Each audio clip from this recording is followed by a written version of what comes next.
como se diz, vocês dois são os grandes filhos da PUC. Somos, exatamente. Exatamente. Bom, deixa eu abrir aqui. Já estão vendo aí minha tela, pessoal? Sim. Então, ok. Bom, vamos lá, né? Nós vamos finalizar hoje, então, a unidade 3, que é aquela unidade onde nós vimos ferramentas para analisar a estabilidade do sistema. Lembrando que a estabilidade é um dos critérios performáticos, um critério de performance que a gente tem no sistema, tá? Seja o sistema em si ou para a projeção de um controlador, né? Que ele vai ser inserido ali no sistema e ele precisa também contribuir e colaborar para a estabilidade desse sistema. Então, um dos principais objetivos que a gente tem, né, quando a gente fala de sistemas, é a estabilidade, tá? Então, a gente tem que buscar a estabilidade, analisar se ele é estável ou instável e ver o que a gente pode fazer para levá-lo à estabilidade. A estabilidade nada mais é do que o bom comportamento, sabe? Um sistema que ele tem um comportamento previsível, dentro daquilo que nós previmos em projeto, né? Não significa que ele tenha um comportamento 100% constante, mas significa que nós temos um comportamento dentro dos limites de previsibilidade, né? Qualquer sistema que a gente for trabalhar é assim, e é esse o desejado para qualquer sistema, tá? Bom, então nós vamos encerrar hoje aqui com algumas aplicações sobre os critérios de estabilidade de sistemas do tipo realimentados, né? Sistemas de malha fechada, ok? O que a gente viu nas últimas aulas, então? Olha, para ter trocado essa figurinha, esqueci. Tá ruim. Nas últimas aulas, a gente viu 4 métodos para análise de estabilidade, né? Nós vimos, na seção 3.1, o método do critério de estabilidade de Routh-Hurwitz, o método da localização dos polos no plano complexo. A gente viu pelo método de Routh-Hurwitz, né, que a gente tem uma tabelinha de Routh-Hurwitz, a gente coloca lá, né, a gente pega o nosso polinômio característico. Alguém lembra aí o que é um polinômio característico mesmo? Da função de transferência? Eu não. Não lembro, né? Então, polinômio característico, deixa eu pegar aqui uma canetinha. Uma função de transferência, f de t, ela é uma função em S, né? Uma função g de S,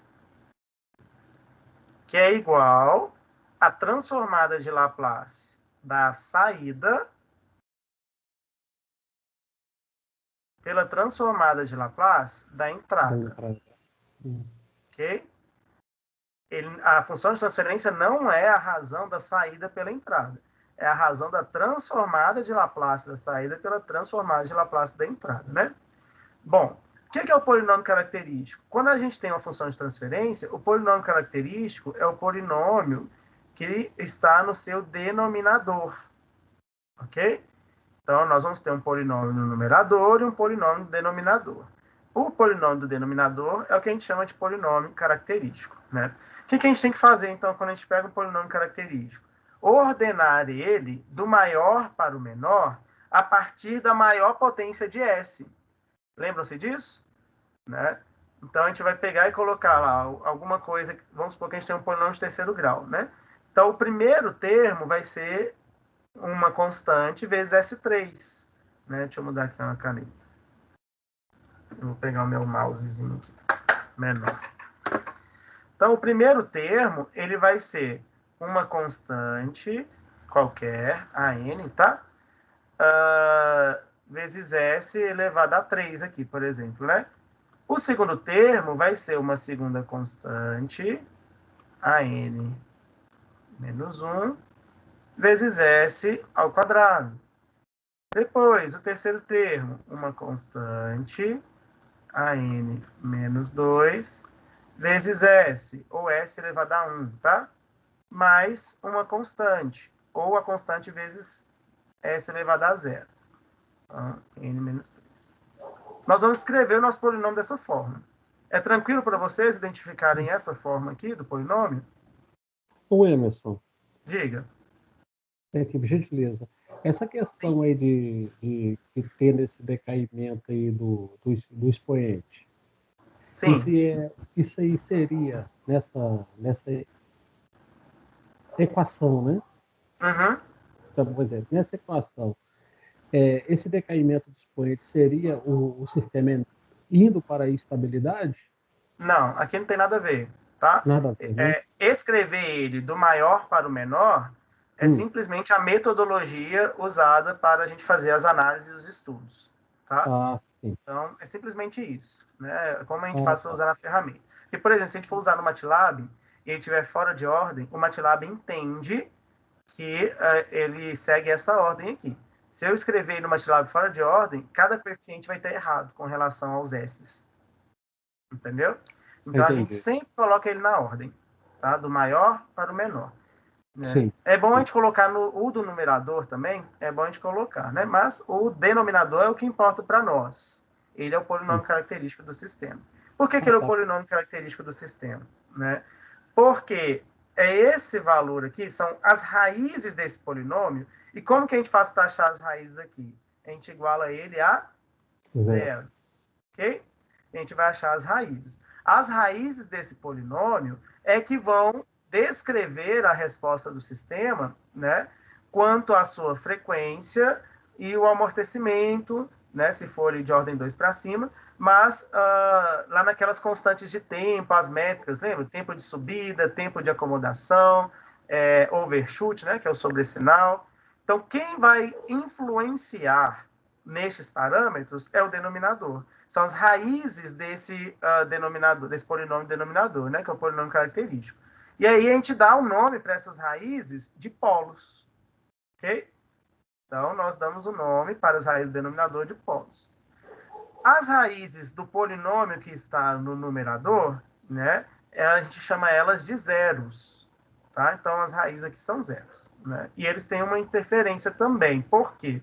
Eles vão atrair os nossos polos conforme a gente vai aumentando o ganho. Vocês vão ver isso na aula de hoje. Tá? Vou mostrar para vocês, vocês vão ver isso. Né? Então, os zeros, eles vão atrair os nossos polos. Ok? Outra coisa importante da gente ver aqui sobre isso, antes da gente ir para mão na massa, né? O número de raízes no denominador tem que ser, numa função de transferência, tem que ser maior ou igual ao número de raízes do meu numerador, tá? Ele não pode ser menor. Então, ele tem que ter mais raízes ou a mesma quantidade de raízes do que o numerador. Ou seja, eu tenho que ter mais polos ou a mesma quantidade de polos e de zeros. Mais polos do que zeros ou a mesma quantidade de polos e de zeros. Ok? Tranquilo, pessoal? Ok. E um último detalhe. A diferença entre o número de polos e o número de zeros que eu tenho vai me dar a quantidade de polos que tendem ao infinito. Tá? Quantidade de polos que tendem ao infinito. Não vão tender para um zero.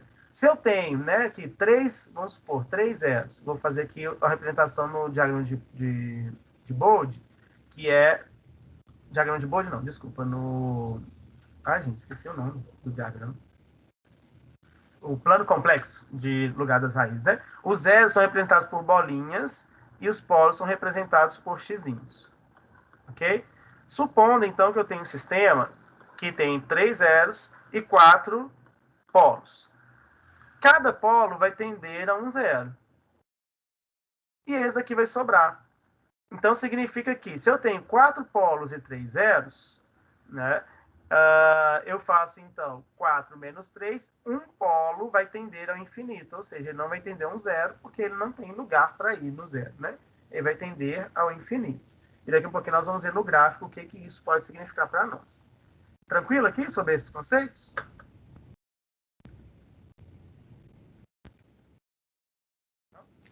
Sim. Então vamos lá. Então nós vimos sobre o critério de Hurwitz. E aí o que o critério de Hurwitz nos fala? Né? Quando a gente organiza esse polinômio característico aqui na ordem decrescente, A gente pega essas constantes aqui, né? A N-1, né? A N-2, a N-3, o nome que a gente tiver.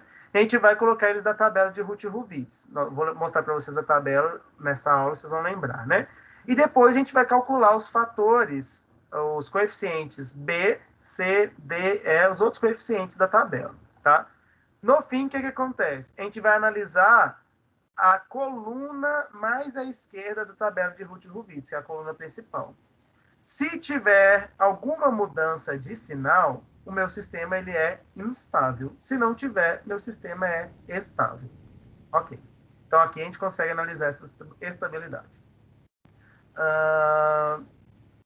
O método da localização dos polos no plano complexo. Como que funciona o método da localização dos polos? Né? Deixa eu só apagar aqui. A gente não confundir. Método da localização dos polos no plano complexo. Né? Essa é o mais simples. Né? Nós já vimos que quando a gente descobre os polos, né, da minha função de transferência, lá do denominador, né, do polinômio denominador, a gente vai calcular esses polos. A parte real desses polos tem que ser negativa, de todos os polos. Porque no plano real complexo, nós vamos ter isso daqui. Ó. Um eixo imaginário e um eixo real. Ok? Bom, todo mundo que tiver neste semiplano, né? No semiplano aqui da direita... Opa, gente, eu vou trocar a cor. No semiplano da direita... Okay? Se eu tiver algum polo que a parte real dele, né, ou seja, ele está nesse eixo de cá, tá? Qualquer polo que tiver aqui, ou no próprio eixo, né? Se ele estiver no semiplano da direita, eu estou falando que esse sistema está instável, tá?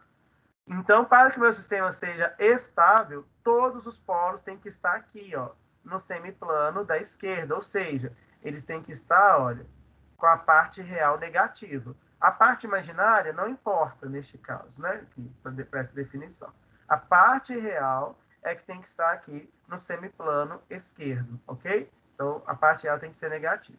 Se todos os polos estiverem aqui, o meu sistema é estável, ok? Se tiver pelo menos um polo do lado de cá, meu sistema é instável. E se eu tiver um polo com a parte real nula, zero, né? E ele vai estar, por isso, aqui sobre o eixo imaginário, a gente fala que nosso sistema ele é marginalmente estável. Ele não é instável, mas ele está aqui no limiar e qualquer perturbação ou erro de cálculo, de aproximação, pode fazê-lo tornar-se instável. Então, não é o desejado também para a gente. Ok? Bom, tranquilo aqui sobre a localização dos polos, né? A gente vai ver isso hoje também. Como fazer no MATLAB, né?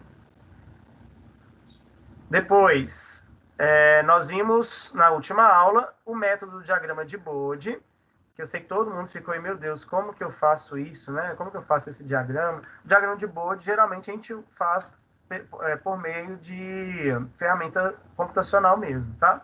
Mas nós vimos lá os cálculos, e no diagrama de Bode, a gente tem duas informações, que são aquelas que a gente usa para a nossa análise, né? Então, meu diagrama de Bode, ele vai ter um eixo em frequência, e a gente viu que essa frequência ela é em escala logarítmica, né? É um plano log. Então, aqui eu vou ter a frequência em radiano por segundo, e ele é dividido em duas partes, né? Então, a frequência aqui é a mesma para os dois gráficos, e aqui em cima eu tenho a magnitude, que é em decibéis, e aqui embaixo eu tenho a fase, né? A fase fria aqui, que é em graus, ok? Então, nós vamos ter lá um eixo, né? Vai ter um comportamento, como nós vimos, né? E aqui os graus, ele vai ter um outro comportamento. O que a gente tem que observar sempre é, onde eu tenho aqui o meu menos 180 graus, opa, esse mouse grande não está dando, menos 180 graus, ok? E aqui eu tenho que ver onde eu tenho meu 0 dB. E aí, com essas duas informações, né, nós conseguimos analisar o que nós chamamos de margem de ganho e margem de fase. Então, eu vou pegar, quando a minha função, né, meu sistema passa aqui pelo eixo em 0 dB, essa frequência, que é a mesma frequência, ele deveria estar aqui no menos 180, ele deveria cruzar aqui para que ele seja marginalmente estável. Se ele não está aqui, se tem uma diferença, significa que eu tenho uma margem de fase, ok? Essa margem de fase, né, ela deveria estar, né, tem um determinado valor para ela, que a gente geralmente é de menos 90 até 180, né? Mas essa margem de fase, ela vai nos dar o quê? O quão defasado o meu sistema está com relação à entrada, ok? Agora, primeira análise, margem de fase. A margem de ganho, o que a gente vai fazer? A gente vai pegar lá embaixo, ver aonde que o nosso gráfico de fase cortou o menos 180 graus.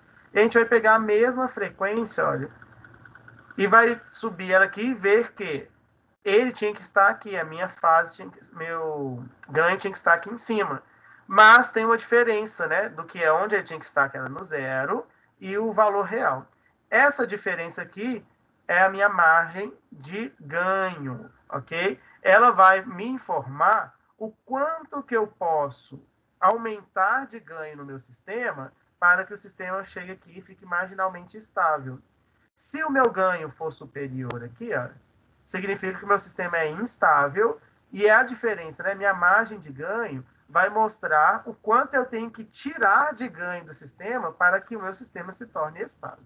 Ok? Então, o que interessa para nós no diagrama de Bode? A margem de ganho e a margem de fase. Beleza? Vou apagar aqui.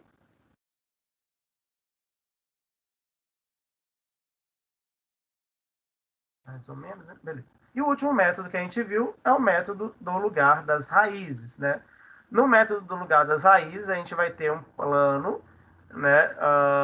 Um plano de lugar das raízes, e nele nós teremos lá os polos marcados por x, os zeros marcados por bolinha, e a gente vai ver o comportamento destes polos, né? Eles tendendo ao infinito, se eles vão permanecer para sempre, né, ali, estáveis, ou se existe algum valor de ganho que, se eu ultrapassar esse valor, o meu sistema se torne instável. Então, este é o método do lugar das raízes, e a gente vai identificar tranquilo aqui também no MATLAB, tá? Bom, vamos lá, gente. Então, hoje nós vamos ver, né, como aplicar esses métodos por meio de alguns comandos. Que comandos são esses, né? O bud, o margin, o rlocks, o age, o demp e o roots, né? Eu acabei não colocando aqui, mas o roots a gente já viu, a gente vai só dar uma relembrada nele, tá? O comando bud, o que ele faz? Ele traça para nós o diagrama de bud, ok? O margem, ele também traça o diagrama de Bode, mas ele mostra para a gente já qual que é a margem de ganho e a margem de fase. Então, é um melhoramento aqui, né, deste. Nós temos o rlocks, que ele vai traçar para nós o lugar das raízes, né? Nós temos o comando age, que ele vai nos dar os autovalores da matriz quadrada, e por meio dos autovalores, né, em uma representação em espaço de estados, a gente usa o age. Ele vai nos dar esses autovalores, e a gente vai conseguir ver também se todos forem negativos, a parte real, né, dos autovalores forem negativos, nosso sistema é estável, e se a parte real, né, algum valor não for negativo, nosso sistema é instável. E o comando demp, que também vai mostrar para a gente, né, a localização dos polos conforme a sua parte real ou imaginária. Ele vai imprimir na tela para nós, e aí toda a parte real tem que ser negativa também, né, da mesma forma que no Edge. Então vamos lá, né, vamos aplicar esses comandos, tá? Vamos iniciar com o diagrama de Bode.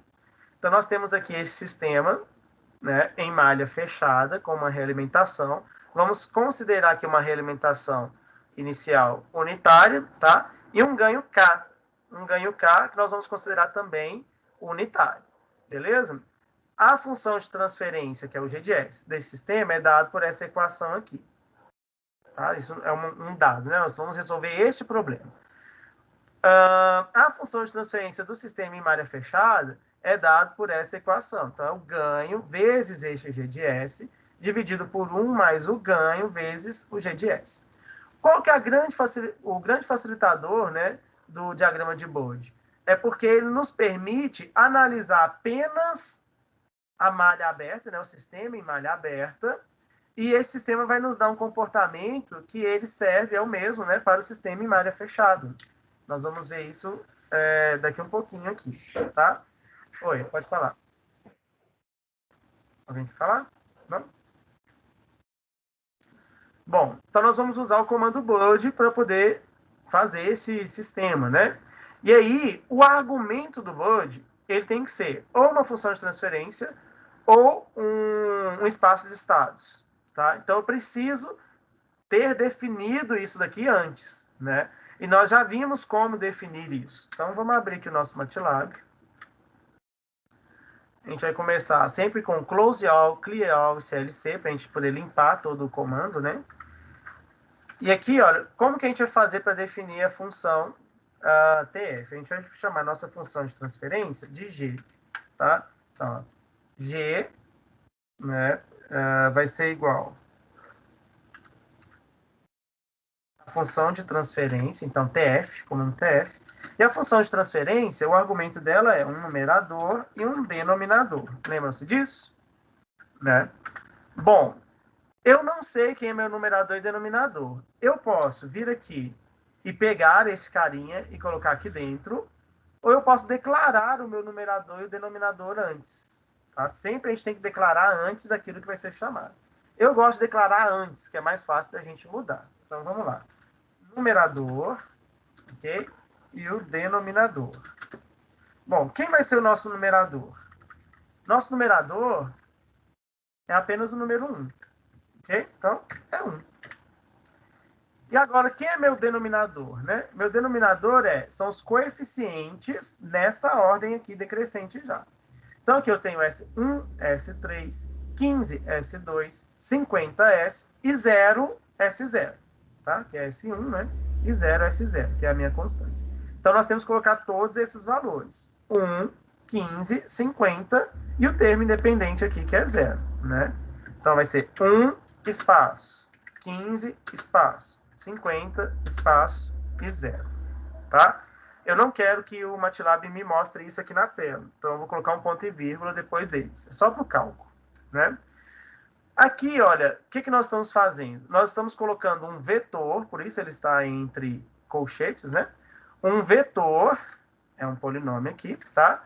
E esse vetor, ele é um vetor linha, né? Então, para a gente separar aqui, o que significa? Que eu tenho uma linha e que cada item desse aqui corresponde a uma coluna, né? Para a gente separar, fazer isso, ou a gente dá o espaço, ou a gente coloca vírgula, ok? No MATLAB. Se eu quiser colocar coluna, como a gente vai ver no final da aula, a gente tem que colocar obrigatoriamente um ponto e vírgula. Então, se eu colocasse aqui, olha, um ponto e vírgula, significaria que eu teria uma linha com 1 e o 15 e uma linha embaixo com o 50 e o 0. Ok? Então, se eu quiser mudar de linha, eu tenho que colocar o ponto e vírgula. Se eu quiser mudar de coluna, eu coloco ou o espaço ou a vírgula. Tranquilo, pessoal? Isso aqui é só uma recordação do que nós já vimos, né?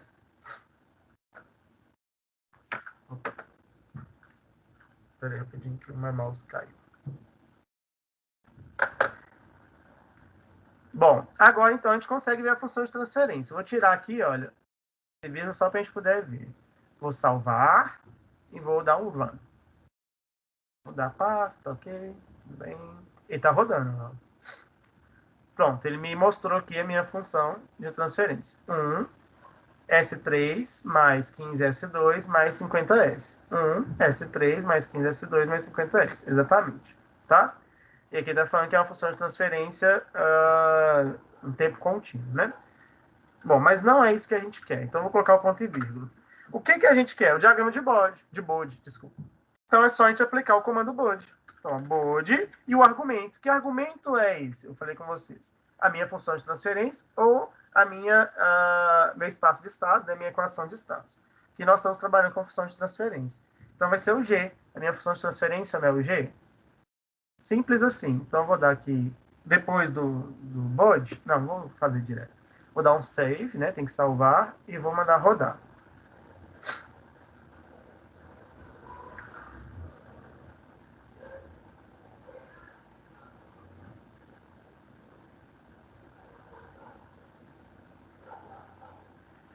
E ele gerou para mim o diagrama. Só que aqui está liso, é difícil de eu verificar, né? Qual que é a frequência, quando que está lá no zero, quando que está no 180. Então, a gente vai melhorar esse gráfico, né? Eu posso colocar aqui ponto e vírgula. Quando a gente vai pedir gráfico, pode colocar o ponto e vírgula. Eu vou colocar aqui um grid, tá? Então, grid on, que é um gradil, né? Vou salvar.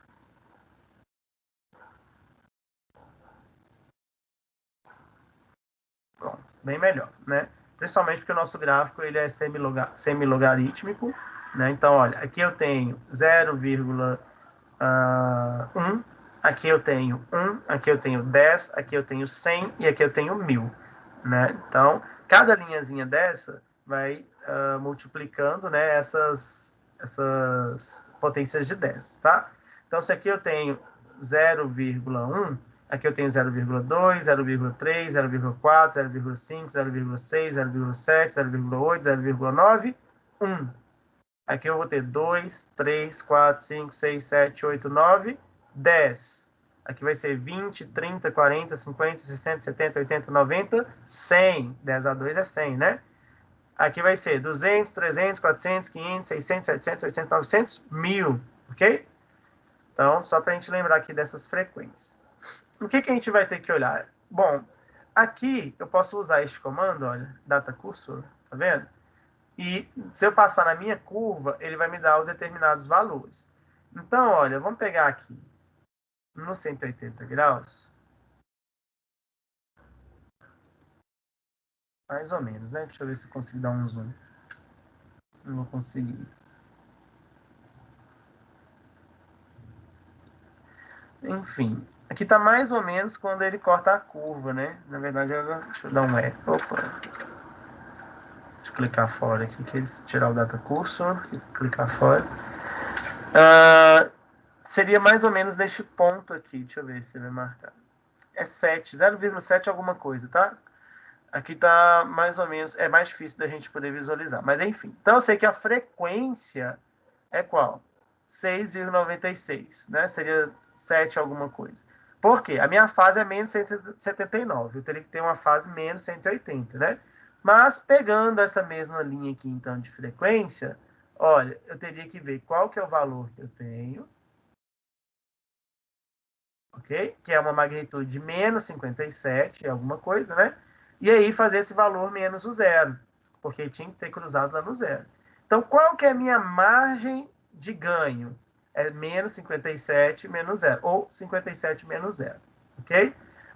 Então, minha margem de ganho, ou zero menos 57, né? Vai ser 57 decibéis, ok?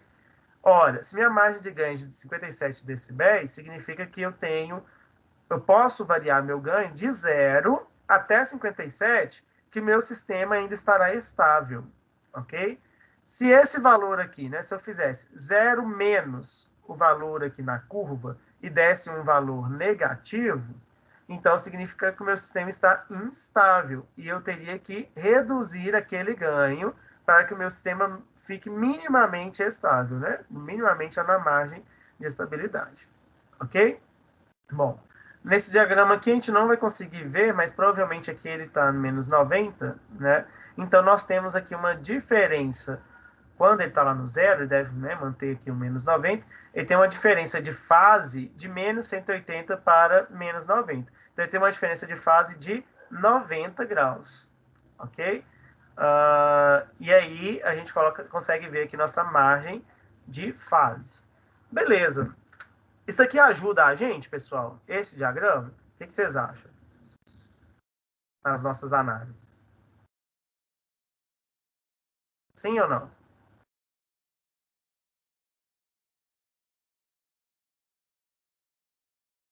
Nada? Bom, ajuda. Porque, igual coloquei aqui, né, os pontinhos, usando aqui o cursor, e a gente conseguiu ver, né, que aproximadamente, tá? Os valores. Mas a gente ainda tem que fazer uma análise aqui muito visual, né? Muito visual. Existe uma outra forma da gente visualizar essas informações.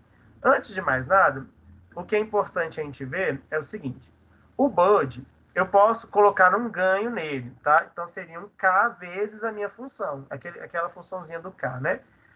Então, olha, 1 vezes a gente sempre representa, quando a gente não tem um ganho específico, né? Um ganho 1, ok? 1 vezes minha função de transferência vai dar exatamente aquela função de transferência, né? Se eu colocar aqui um ganho, né? Ali estava 57 dB, não era? Lá no gráfico, né? Deixa eu ver. Já sumiu. Era 57 dB. Então, nós vamos calcular aqui, fazendo o seguinte: 10 elevado a 57 dividido por 20. Então, nós temos um ganho aqui de 708, tá? Aproximadamente. Um ganho adimensional, né? Lembra que o ganho, a gente tem um ganho K, para a gente transformar em dB, a gente faz 20 vezes o logaritmo desse ganho. Para fazer o contrário, a gente vai fazer 10 elevado ao ganho dividido por 20. 10 elevado a K sobre 20, tá? O K sobre 20 está no denominador, está no expoente, né? Então, vamos colocar aqui, ó, 708, que deu, né? Vamos ver se vai mudar o nosso sistema. Está rodando.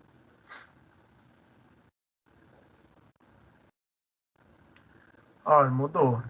Então, olha, quando ele cruza aqui o meu eixo, né, no menos 180 graus, ixi,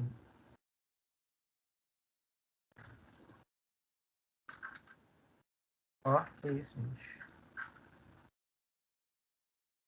Quando ele cruza aqui meu eixo no menos 180 graus, aqui, mais ou menos, aqui mais ou menos. Se a gente pegar essa frequência, olha, lá em cima ele está cruzando aqui no 0 graus, né? Então, na mesma frequência, aqui, ó, tá 0,8, porque tá difícil marcar com data cursor, né? Mas é exatamente onde ele cruza aqui no 0 grau. Então, aqui eu estou falando que o meu sistema, eu levei o meu polo, né, arredei ele até lá no gráfico, né, até a margem, até quando ele vai ficar em cima ali do eixo imaginário, ou seja, o meu polo vai ficar com valor real, né, 0, ok? Então, é isso que a gente está fazendo, né? Significa que eu tenho 708, eu posso, né, mudar o meu sistema aqui com um ganho de até 708, que ele ainda estará estável, ele não vai passar para instabilidade. Mas eu vou voltar aqui para o 1, para a gente poder ver umas outras informações, né? Bom, como eu falei para vocês, o Bode tem essa aplicação. Mas nós temos um outro comando, que é o margin. O margin, né? Ele funciona, o argumento dele é a mesma coisa, né, do Bode. Ou eu posso colocar só a minha função de transferência, ou os ganhos aqui. Vou deixar o 1, tá? Que reflete a mesma função. E ele vai me dar uma coisa muito diferente, assim, né? O gráfico é o mesmo, mas ele vai me dar uma coisa muito bacana. Uma informação importante, né?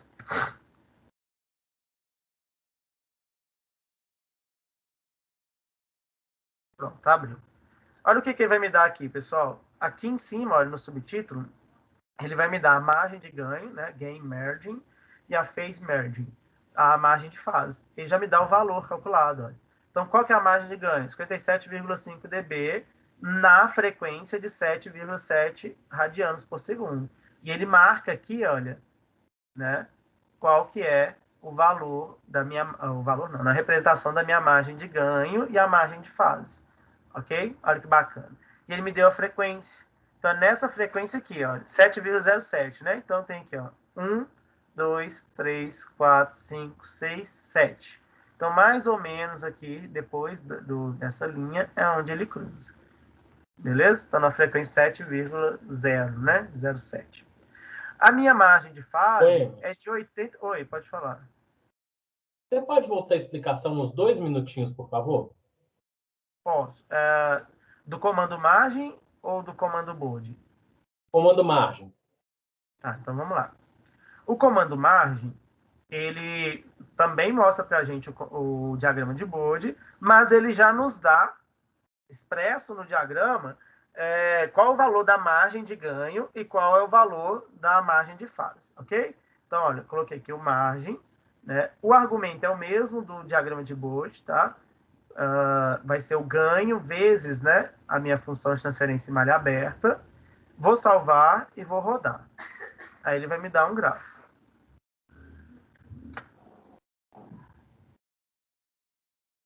Quando você puder, você tá no água, tá bom? Esqueci.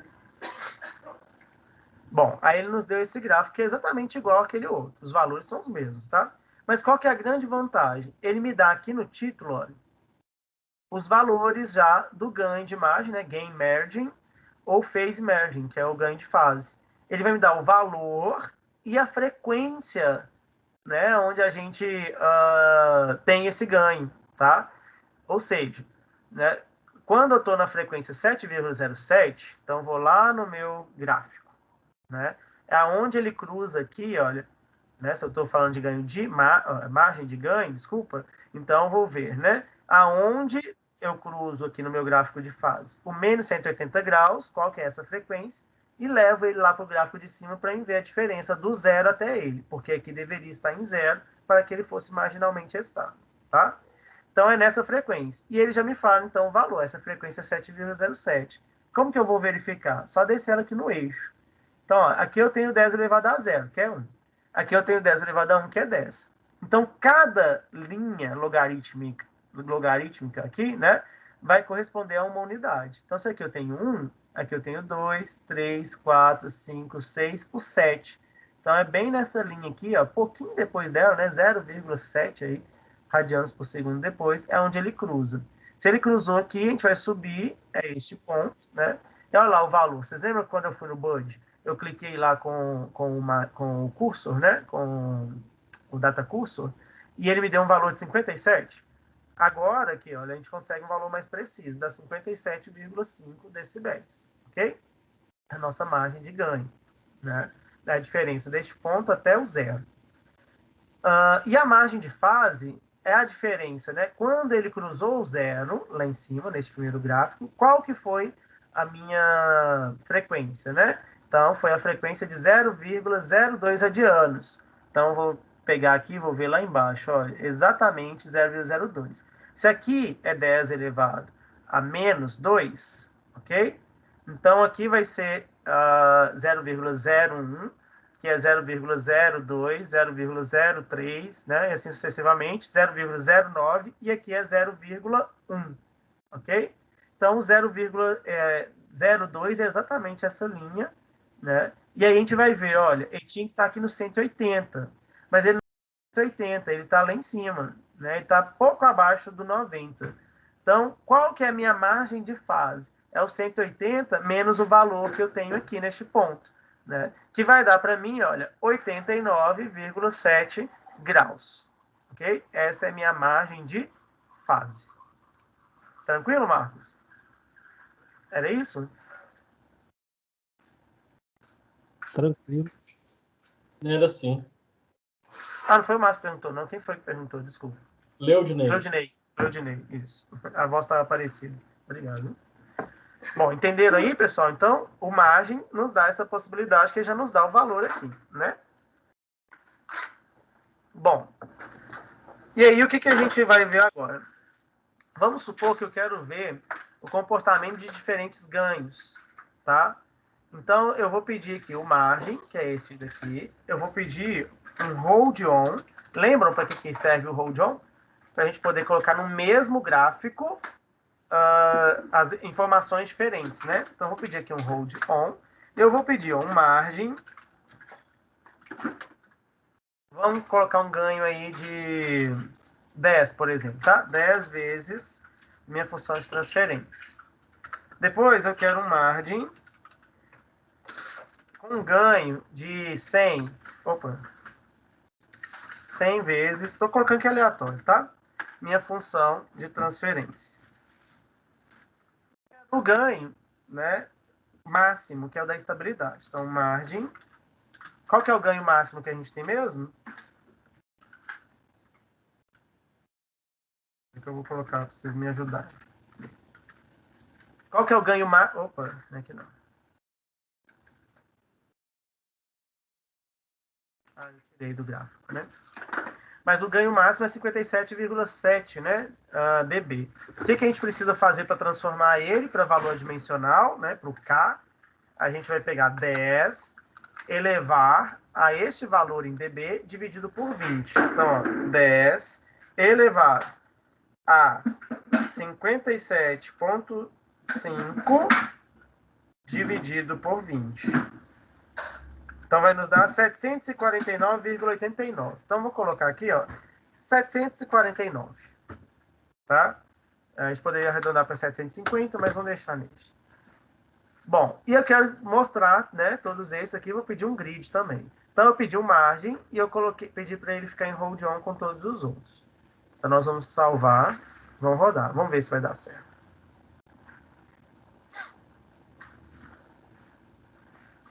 Tá rodando. Bom, então nós temos, ó, 1, 2, 3, 4. 1, 2, 3, 4. Ok? Bom, professor, beleza. Né? Mas eu não estou conseguindo, não sei identificar quem que é quem aqui. Então, nós vamos fazer mais uma coisa. Depois do grid on, nós vamos colocar o legend, que é a legenda, tá? Então, quem que vai ser nosso legend? Nós vamos colocar, entre aspas, simples, na ordem que a gente colocou a legenda que a gente quer. Então, vou colocar K igual a 1, é o primeiro. Opa. K igual a 1 vai ser a primeira linha, né? O primeiro gráfico. A primeira curva do gráfico. O segundo vai ser o K igual a 10, né? Ó, K igual a 10. Como eu estou colocando entre aspas simples, isso é apenas um nome, é um texto. Eu posso colocar o texto que eu quiser, tá? Depois o segundo é 100. Então, ó, K é igual a 100. Depois, K é igual a 749. Ok? Bom. Vou pedir, salvei e vou pedir para rodar.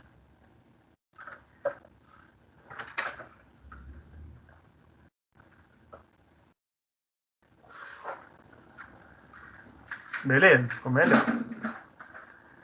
Então, olha, eu consigo ver aqui, né, o que cada curva representa, né, em questão de ganho.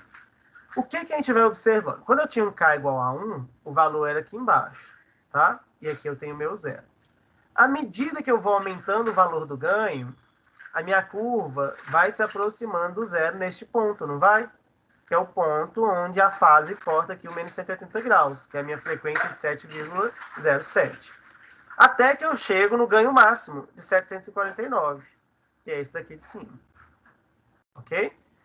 Bom, isso é fácil de identificar. À medida que eu vou aumentando o ganho, então, eu vou me aproximando o meu sistema vai se aproximando de ser marginalmente estável.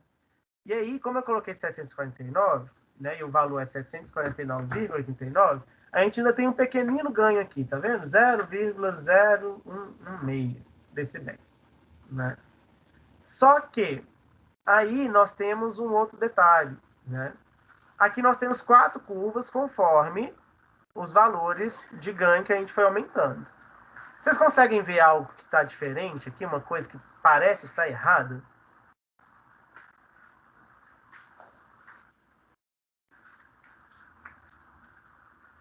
Sim ou não?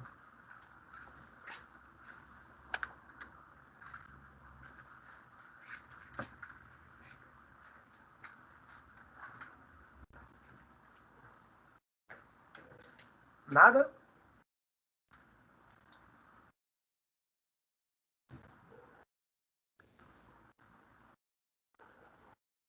Bom, então vamos lá. Nós temos 4 valores de ganho. Inclinação da curva. A inclinação de qual curva? Da curva de magnitude? É de baixo, tanto na fase, em comparação com a magnitude em cima em decibéis, com a fase. Quer dizer, é o que eu consigo enxergar aqui. Poderia ser, mas isso aqui não está exatamente a mesma curva que a gente fez lá no diagrama de Bode? Sim. Então não teve alteração. Mas de cara, pessoal, olha só. Aqui nós temos 4 curvas quando a gente colocou 4 ganhos para magnitude. E para fase? Quantas curvas a gente tem para fase?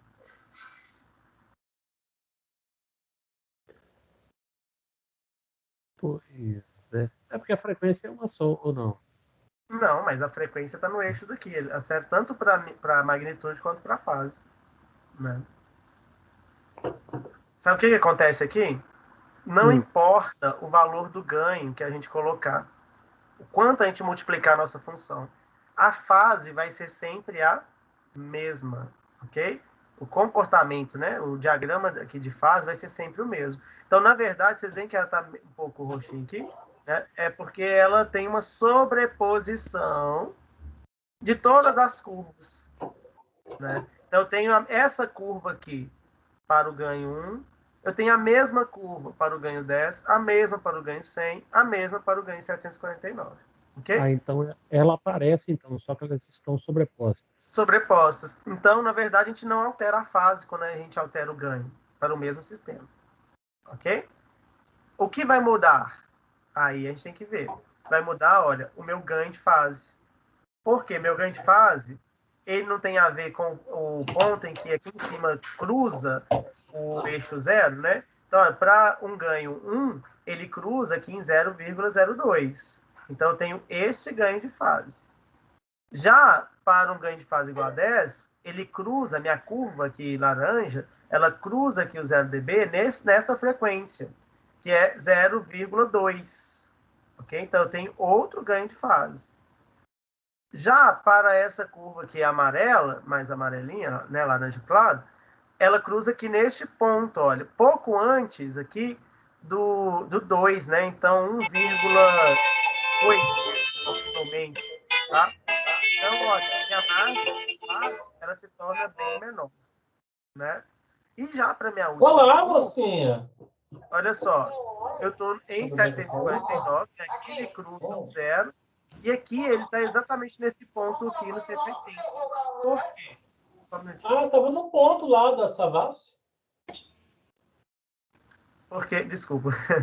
Porque aqui neste ponto eu estou exatamente no menos 180. Lembra o que eu falei? Quando a gente está no menos 180 e no zero, a gente está com um sistema que está marginalmente estável. Então, quando a gente chegou no nosso ganho máximo, a gente está no sistema marginalmente estável. Então, aqui está a minha margem de fase, que é de 0,0361. E aí, o que acontece? Vai aparecer aqui para nós no título o último valor que nós colocamos, tá? Então, se nós colocamos a última curva foi a para o ganho de 749G, então aqui, neste comando margem, vai aparecer para nós os valores de margem de ganho e margem de fase do último valor que nós colocamos lá, que é o 749. Beleza? Bom, para todos esses ganhos que nós colocamos aqui, o nosso sistema está estável ou instável?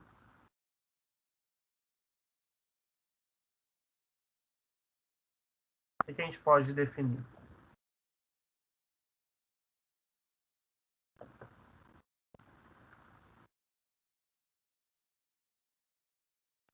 Vamos lá. Para todos esses ganhos que nós colocamos, o nosso sistema está estável. Por quê?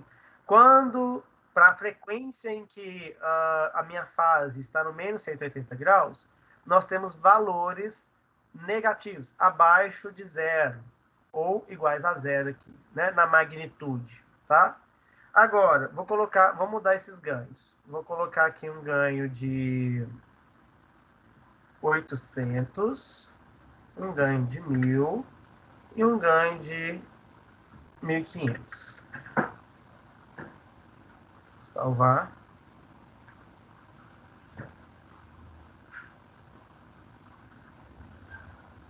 Embora... eu esqueci de mudar aqui embaixo, né? Eu me lasquei. É um...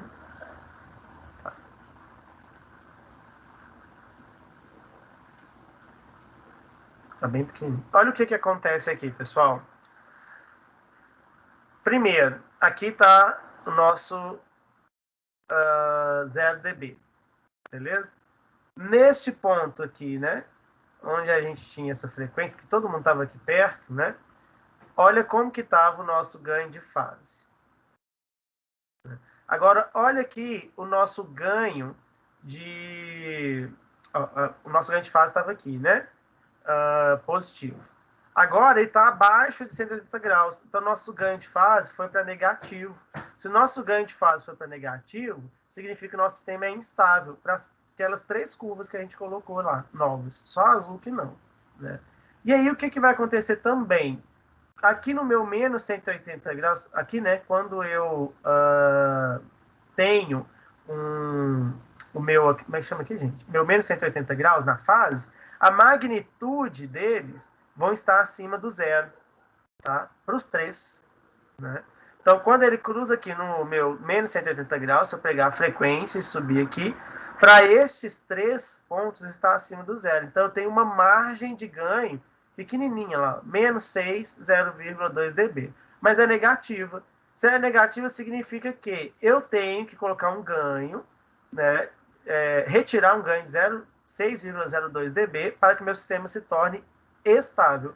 Margem de ganho e margem de fase negativas significam um sistema instável. Então, vamos ver quanto que a gente teria que corrigir. E isso aqui do último valor, né? Que seria o nosso 1500. Que aqui eu não corrigi a legenda.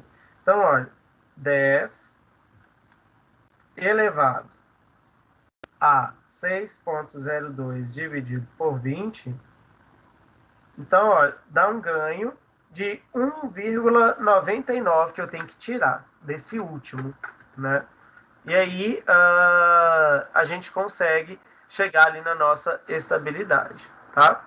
Bom, então aqui só para mostrar para vocês essa diferença, né, dessa informação. Mas supondo que nós não queremos ver o gráfico, a gente só quer ver o valor, e a gente quer ver o valor de todos, porque ali no gráfico do margem só mostrou o último valor, né, que eu coloquei. Ou eu teria que fazer um por um, né, ou então olhar, fazer uma análise, uma inspeção visual. Então, existe um outro comando que a gente pode usar, que é o seguinte.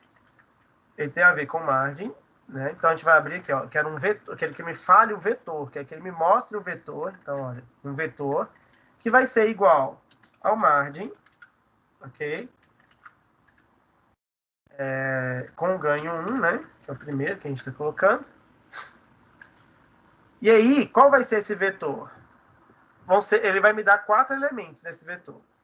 A margem de ganho, a margem de fase, o ângulo da margem de ganho e o ângulo da margem de fase. Então, olha, eu quero um M margem de ganho, né? A margem de fase, eu quero o ângulo da margem de ganho, eu quero o ângulo da margem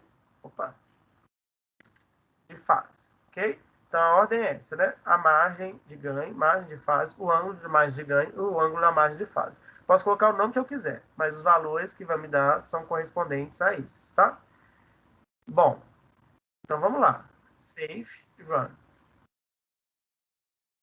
Pronto, aí ele me dá aqui, ó, a margem de ganho, a margem de fase, o ângulo da margem de ganho e o ângulo da margem de fase. Qual que é a diferença que a gente já nota? A margem de ganho que ele me deu aqui, ele já me deu a dimensional, ele não me dá em decibéis. Mas eu posso conferir, olha, 750, o logaritmo disso vezes 20, vai dar, olha, 57,5, que é exatamente aquele que mostrou no gráfico, em decibéis, tá? Então eu posso converter de um para o outro para eu poder ver. Mas o ganho, ele é sempre um número real positivo, né? E adimensional, ele não é em decibéis, a gente tem que fazer a conversão para a gente poder ver qual que é o ganho. Supondo que eu quero ver vários ganhos, então vamos colocar aqui, eu quero um ganho 100, eu quero um ganho 750, eu quero um ganho 1000, eu quero um ganho 2000. Tá? Posso colocar todos assim, sem o ponto e vírgula no final, porque eu quero ver essa informação, né? Então, quando eu quero ler a informação, não posso colocar o ponto e vírgula. Ele vai me dar todos, na ordem que eu coloquei. Então, ó, o primeiro, né, que é o ganho 1, 750, e o ganho de fase é 89, os ângulos. Depois, para o ganho 100, né? A margem de ganho é 7,5, a margem de fase 59,28, né? Aqui nós temos este ângulo, né, do ganho, e o ângulo de fase mudou. Depois, para o 750, nosso ganho é 1, e aí, pessoal, quando o ganho é 1, ele vai estar em 0 dB, porque ó, o logaritmo de 1 é 0, vezes 20 é 0, né? Então, é exatamente quando ele está no 0 dB lá no eixo, tá? No eixo horizontal do ganho. A fase vai ser essa aqui, 2,33 vezes 10 a menos 5, né, radianos por segundo. Desculpa, menos 5 graus, né? Aqui é o meu ângulo, o ângulo da margem de ganho, o ângulo da margem de fase. Quando eu tenho 1000 de ganho, olha só, eu tenho 0,75 no ganho, ou seja, eu preciso reduzir isso daqui, né? Porque a minha margem de fase deu negativa, tá? Quando eu tenho 2000, olha a minha margem de fase, deu negativa também. Então, nesses dois últimos valores, nós temos instabilidade e o nosso valor aqui de margem de ganho reflete o quanto a gente tem que corrigir no ganho para que ele se torne estável. Beleza? Tranquilo aqui, pessoal, sobre margem de ganho, margem de fase? Bom, deixa eu corrigir esse caminho aqui, né? Vamos tirar.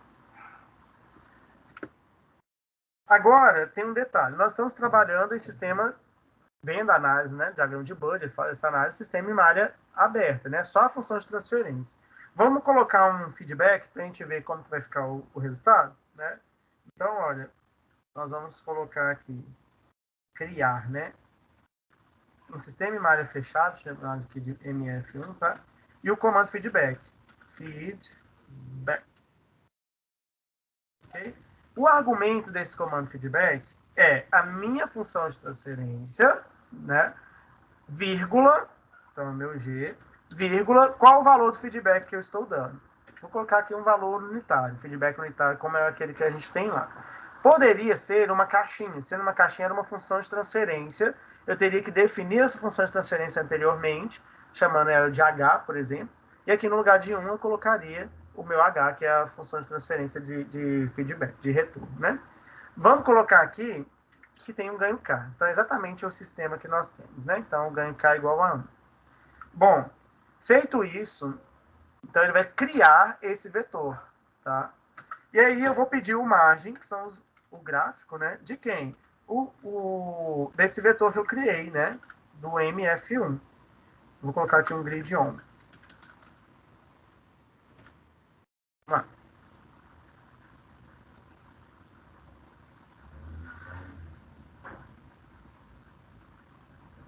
Beleza, lá. Então, com aquele feedback, olha como que fica aqui para nós, gente. Olha que coisa engraçada. Lembra bastante aqueles exemplos que a gente usou, né, de cálculo manual, o quanto que influencia, né, cada parte do sistema influencia aqui na nossa curva de fase, né? Bom, mas já alterou, olha lá, o ganho é o mesmo, então ele vai passar nos 180 graus, né, lá no 7,07, 57,5 é o meu ganho, né, essa diferença desse para cá. Só que olha aqui o ângulo, né, quando ele está no zero, meu ângulo está lá em menos 180 graus, em 0 radiano, né? Então, seria, isso aqui é 1, 0,01, seria aqui no meio, né, mais ou menos, tá? Nós temos aqui um ângulo, né, de menos 180 graus, minha margem de fase. Bom, a gente poderia colocar qualquer outro valor e a gente pode aplicar aquele mesmo comando do margem, né? Pedindo a margem de fase, a margem de ganho, o ângulo da margem de fase e o ângulo da margem de ganho. Podemos? Podemos. Então, a gente tira aqui. Vamos colocar o vetor, né? Que é aquele vetor ali que foi composto, né? Com feedback. E a gente vai colocar lá. Margem de ganho, vírgula, margem, fase, vírgula, ângulo da margem de ganho, vírgula, ângulo da margem de fase. Ok? Vou pedir aqui para rodar e ele vai nos dar este valor. Pronto, nos deu os valores aqui para esse sistema. Exatamente aqueles valores que nos foram dados. Tá?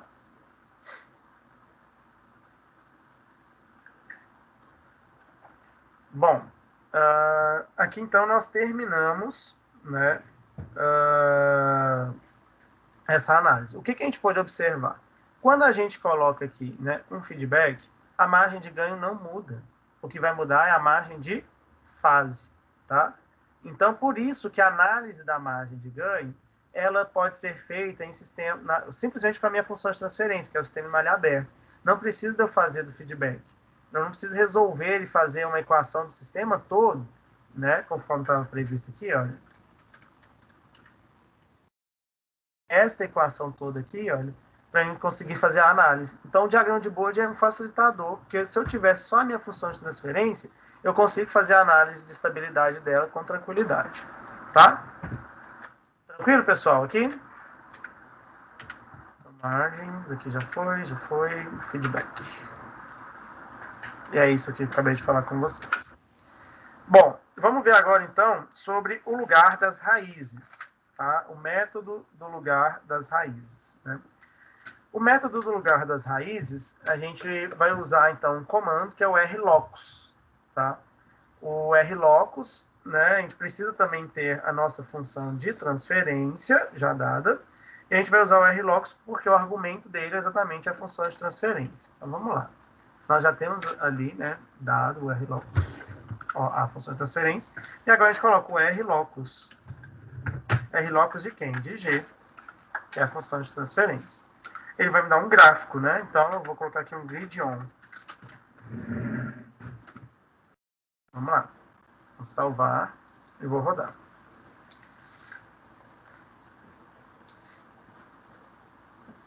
Beleza. Esse é o gráfico do lugar das raízes. Aí, olha, aqui nós temos o eixo real, né, nas ordenadas, e o eixo imaginário nas abscissas, tá?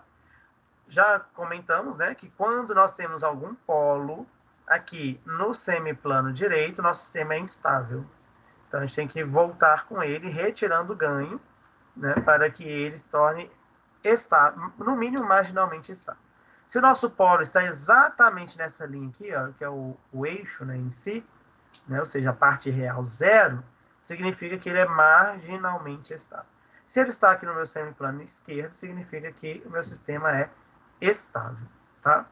Bom, nós já vimos aqui, pela nossa função de transferência, que nós temos, né, um sistema de ordem 3, então nós temos 4 valores aqui, a ordem é menos 1, né? Então, no denominador, a ordem 3, e no numerador a gente não tem nada. Então, enfim, nós temos 3 polos e 0 zeros, né? Então, olha, os polos são representados por x'inhos, então aqui os 3, e não temos nenhuma bolinha, que não temos nenhum zero. Tá bom? Bom, esses polos, eles vão tender a infinito, todos os 3. Por quê? Lembra que eu falei que o número de polos menos o número de zeros vai nos dar o número de polos que tendem ao infinito? Então, 3 menos 0 é 3. Então, os 3 polos vão tender a infinito. Este vai tender a infinito para cá. Então, não importa o valor de K que eu usar, né? Cada valor de K que eu usar, ele vai andando para cá, tá? Ele vai ser sempre estável. Agora, esse daqui, esse polo, né, o menos 5 na parte real, ele vai fazer, à medida que eu for aumentando o K, ele vai fazer esse percurso. Olha. E ele pode chegar aqui no lado direito. Se ele chegar no lado direito, ele vai se tornar instável neste ponto. Este polo aqui, que é marginalmente estável, que é o zero, ele vai fazer esse percurso à medida em que eu vou aumentando o K. Se ele chegar aqui, ele se torna instável. Então, olha, para este polo, independe o valor do meu K, ele sempre vai ser estável. Mas para esses dois polos, eu tenho um limite de K, tá? Que é exatamente quando ele está marginalmente estável. E aí, como que a gente vai saber qual que é esse valor, né? Simples, ó, vem aqui no meu data cursor, né? Vou pegar este polo aqui, 5, tá? Coloquei lá, né? Olha lá, ele tem ganho 0, que a gente sempre inicia com K igual a 0, né? O valor do polo é menos 5, só tem a parte real, né? Não tem a parte imaginária. ele tem um amortecimento igual a 1, 0% de overshoot, e a frequência é 5. Ah, eu esqueci de falar um detalhe aqui. Peraí.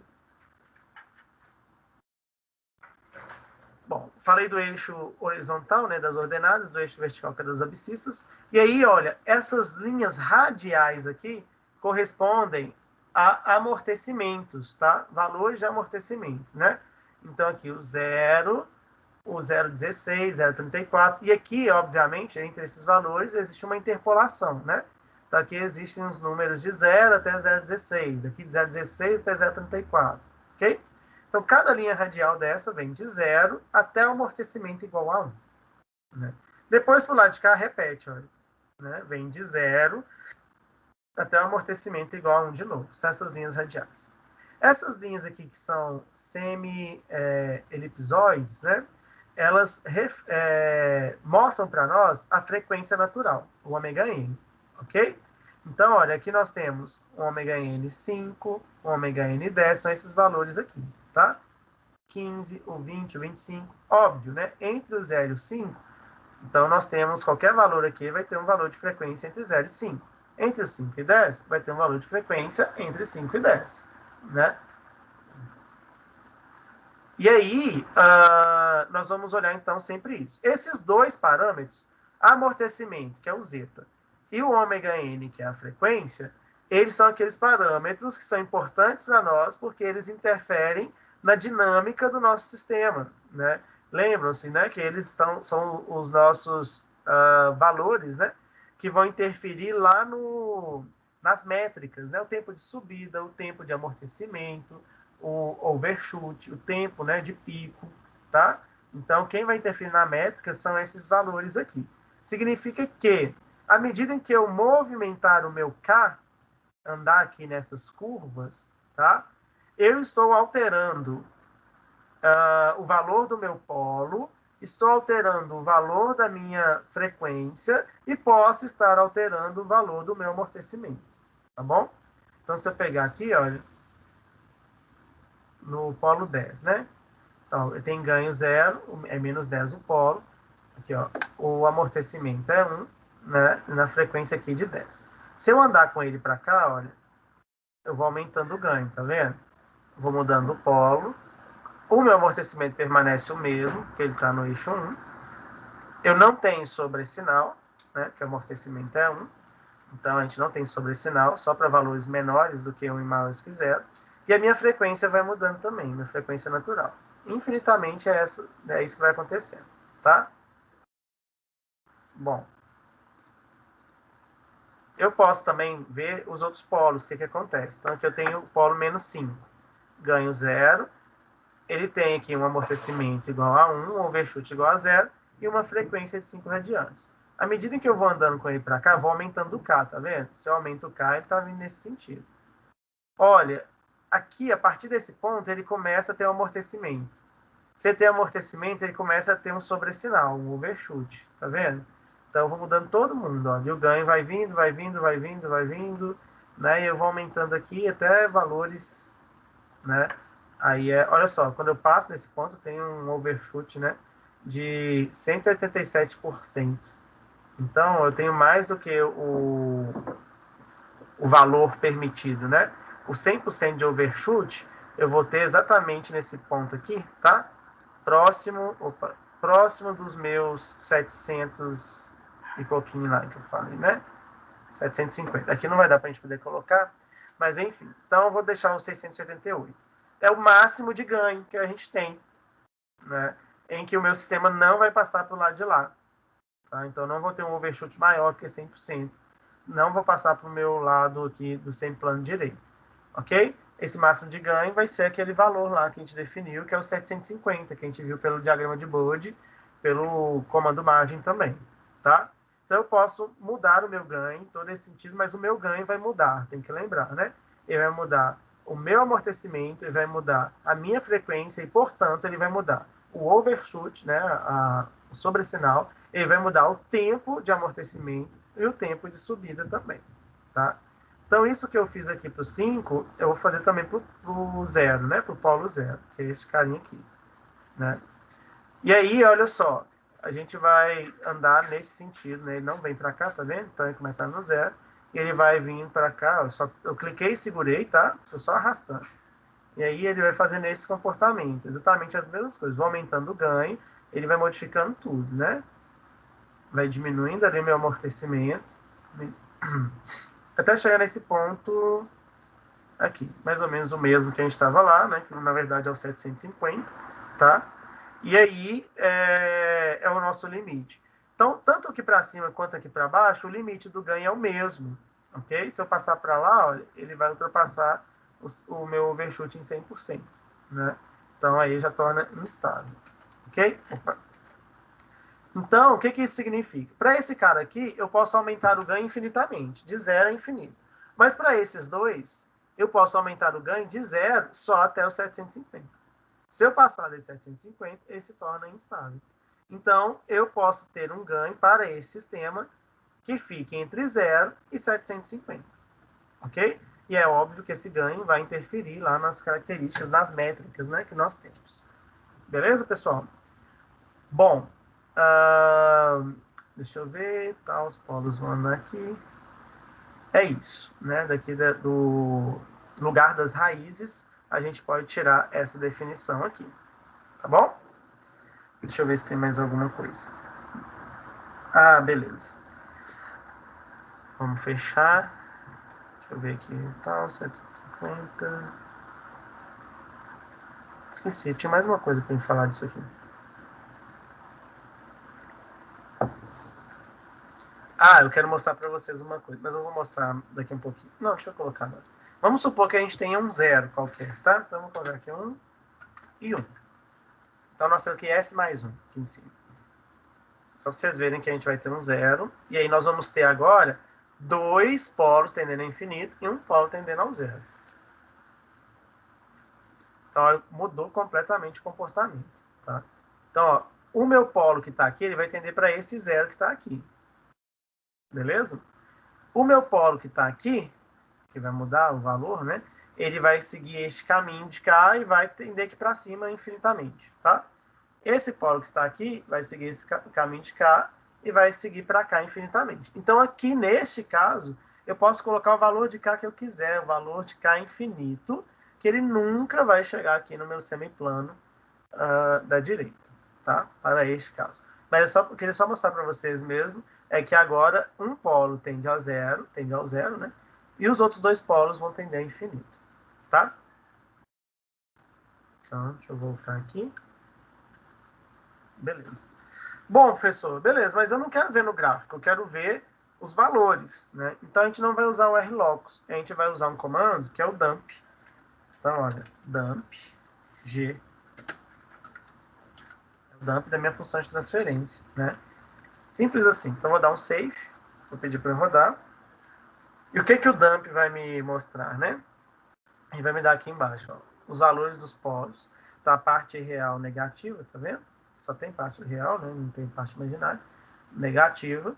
Então, significa que meu sistema é estável, ou é negativo ou é zero, né?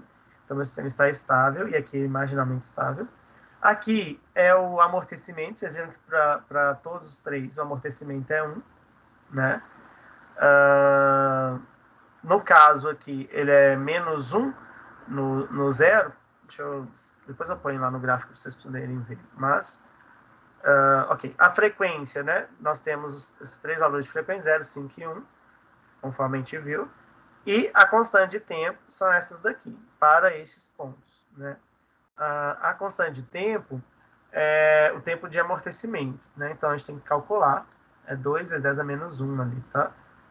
A gente tem que calcular, né? Na verdade, significa o tempo que a gente vai demorar para estar na estabilidade do sistema, né? Então, olha, eu não quero ver no gráfico, eu quero ver só os valores, tá aqui. Com esses valores, né, de dumping e de frequência, né, de amortecimento de frequência, a gente consegue calcular aquelas métricas. O tempo de subida, tempo de amortecimento, o overshoot, tempo de pico, tá? Mas são esses os valores que nos são dados aqui no dump, né? Ok? Bom, se a gente quiser fazer o dump, né, vezes aqui um ganho, então um ganho, 1, depois eu quero um dump com ganho 100, quero um dump com ganho 750. Eu quero um dump com ganho 1000. Okay? Vamos salvar, vamos rodar. Ele vai usar todos os valores aqui. Então, olha, o primeiro dump, que é um ganho 1. Depois, com ganho 100. Né? Então, os polos aqui... Ah, não. Mentira, pessoal. O dump ele não consegue me dar esse valor dessa forma.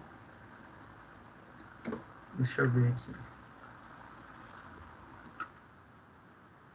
Eu esqueci que o dump ele é diferente. O dump ele não consegue me dar... Ele só dá o valor da função mesmo. Tá? A gente não consegue colocar aqui o ganho, não.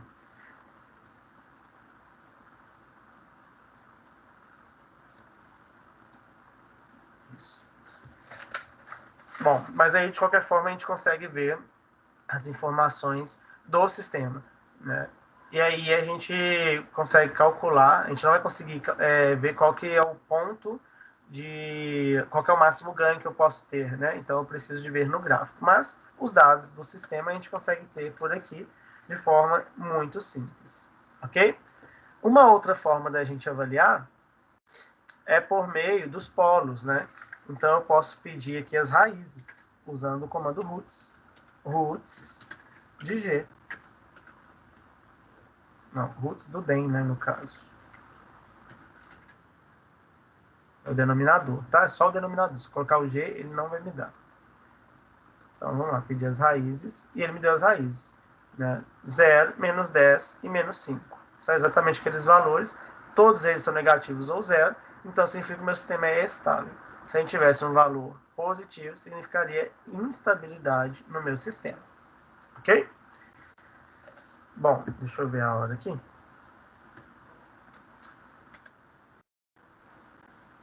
8h40. Vamos fazer um intervalo rapidinho ou vocês querem que a gente termine? Está acabando já a aula. O que vocês acham melhor?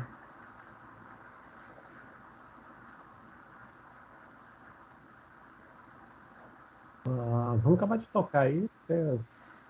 Então vamos. Só tem mais duas coisas para a gente poder ver.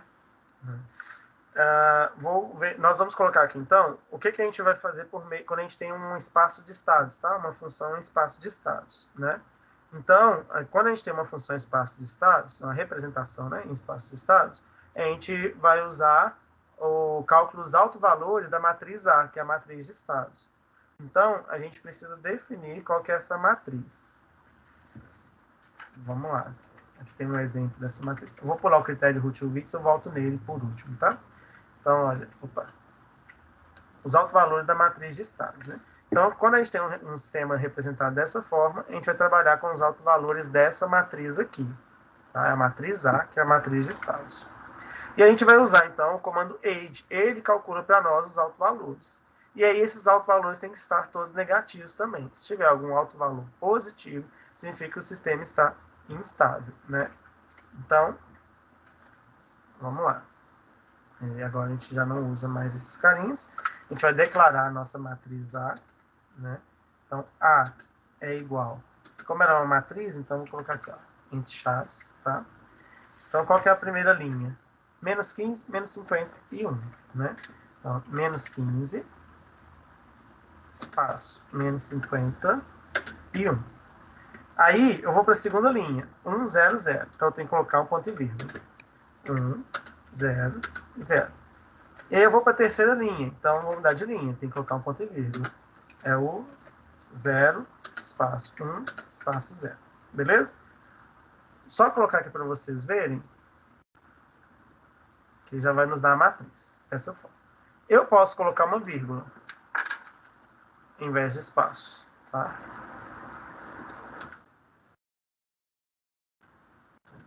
Ele vai me dar a mesma matriz. Beleza? Então, eu posso escolher ou usar a vírgula ou usar o espaço. Tá? Bom, eu tenho, então, essa matriz e eu só vou aplicar o comando aid. Então, Mas aí tá vírgula e espaço. Aí, no caso, eu coloco só a vírgula, né? Sem o espaço. Não, tanto faz. Você pode colocar só a vírgula. Tanto faz. Se você colocar os dois, ele vai entender que é um só, tá? Mas Entendi. tanto faz aqui. Né? Vamos tirar, que aí vocês Bem que a gente está usando... Opa! Que a gente está usando um só. Mas tanto faz aqui.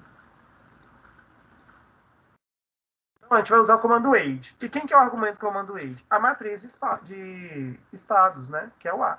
Só isso. Então, olha, coloquei aqui qual que é a minha matriz de estados e coloco age. Salvar. Vou calcular. Pronto. Ele já me deu aqui os valores, né? Então, se os valores são negativos, e esse zero aqui, ele vai ser um zero mesmo, a gente vai considerar como zero, né, que é um valor muito pequeno, então significa que o nosso sistema está estável. Se a gente tivesse algum valor desse aqui, dos altos valores, que fosse positivo, significaria que o nosso sistema estaria instável. Como ele tem um zero aqui, significa que nós estamos marginalmente estáveis nesse ponto, tá? Isso daqui é a parte real. Nós poderíamos ter autovalores com parte real e imaginária. O que nos interessa é só a parte real. Tá? A parte real tem que ser toda negativa ou zero. Né? Ok? Bom, então é isso. Espaço de estados é isso. Agora vamos no que mais pega aqui para nós, que é o Hurwitz. Né? Alguma dúvida sobre isso daqui, pessoal, do age? Faz esse cálculo para nós?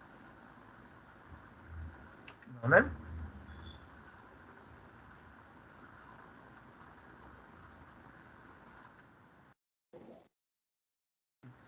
Vou para o lugar errado. Isso, critério de Hurwitz. Então, como que funciona o critério de Hurwitz? Já expliquei lá no início, né?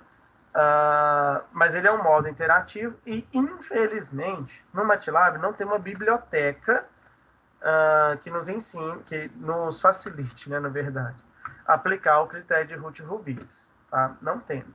Mas é fácil, né? A gente consegue manipular isso fazendo a tabela de Hurwitz, né? Então, como que a gente faz a tabela de Hurwitz? A gente tem que colocar o nosso polinômio característico em ordem decrescente de S, né? Então, do maior S para o menor. E aí nós temos os seus coeficientes, tá? Coeficiente 0, 1, né? Então, deixa eu pegar aqui. Nós temos aqui. Vou mudar o mouse.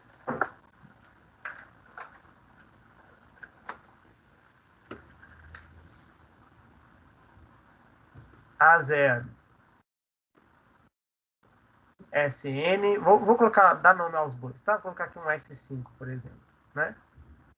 Mais A1, S4, mais A2, S3, mais A3, S2, mais A4, S ou S1, né?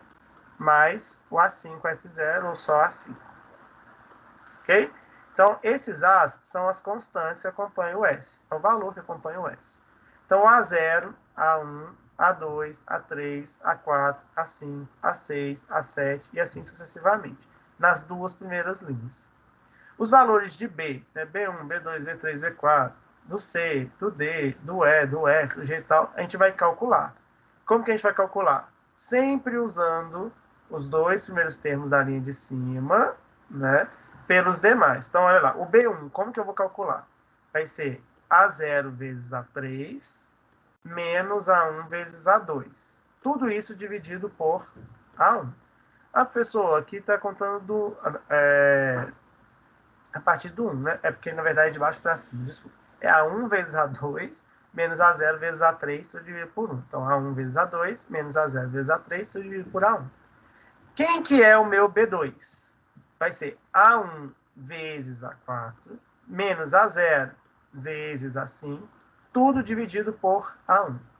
Quem que é o meu B3? A1 vezes A6 menos A0 vezes A7, tudo dividido por A1. Quem que é o meu B4? A1 vezes A8 menos A0 vezes A9, tudo dividido por A1. Ok? Entenderam aqui a lógica? Né? Então, aqui, por essa lógica, a gente calcula os nossos coeficientes B. Agora, nós vamos calcular os nossos coeficientes C. É a mesma lógica, só que a gente vai descer uma linha. Né? Então, quem que é o meu C1? É B1 vezes A3 menos A1 vezes B2 tudo dividido por B1.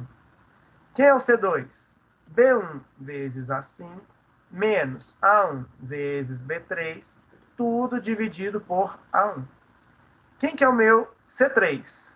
B1 vezes A7 menos A1 vezes B4, tudo dividido por B1. Quem que é o meu C4? B1 vezes A9 menos A1 vezes B5, desculpa aqui, né? Tudo dividido por B1, ok? Então a lógica é a mesma. Para calcular o D, mesma coisa, né? Vai ser C1, deixa eu mudar de caneta aqui de novo. Para calcular o D, vai ser C1 vezes B2 menos B1 vezes C2, tudo dividido por C1. Quem que é o D2? C1 vezes B3 menos B1 vezes C3, tudo dividido por C1. Quem que é o D3? C1 vezes B4 menos B1 vezes C4, tudo dividido por C1. E quem que é o D4? C1 vezes o B5 menos B1 vezes o C5, tudo dividido por C1. E assim sucessivamente. Entenderam aqui, pessoal, a lógica dos argumentos? Sim? Não? Querem que eu faça de novo?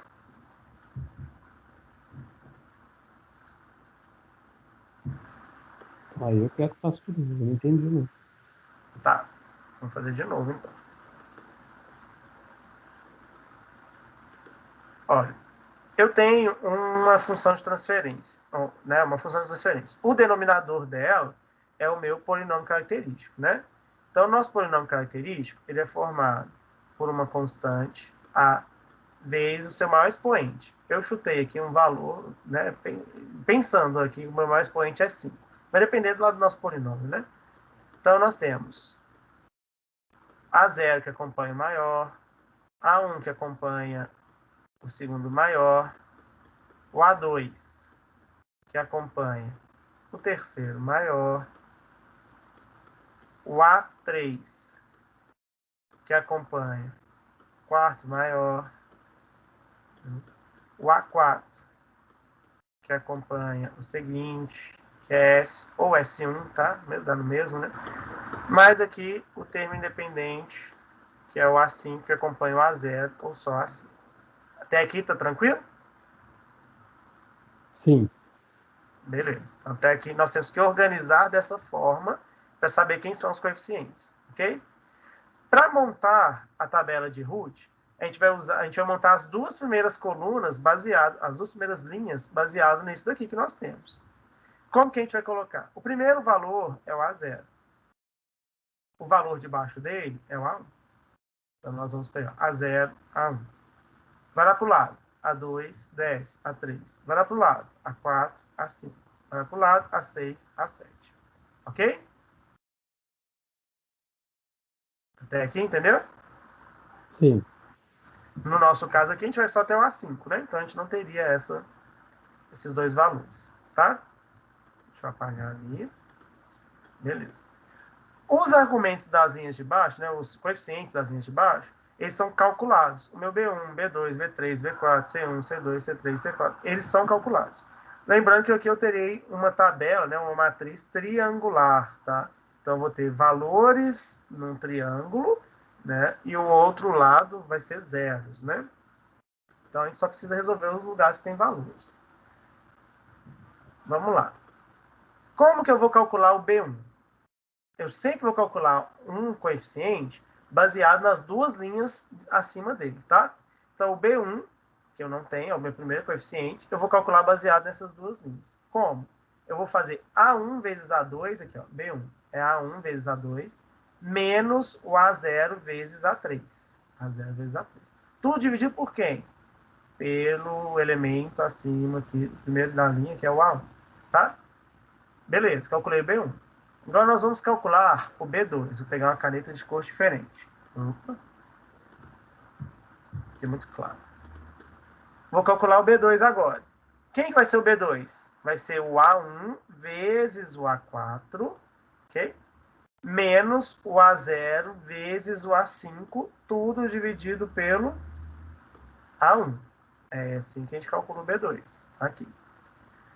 Agora vamos calcular o B3. Como que a gente vai calcular o B3? Vou pegar uma outra caneta. É aqui o roxo.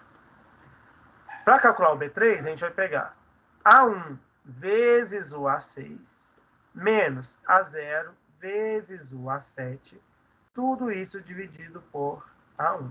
Então, A1 vezes A6 menos A0 vezes A7, tudo dividido por A1. Entendeu aqui como que eu calculei os Bs? Sim. Então, isso é uma questão subsequência, então.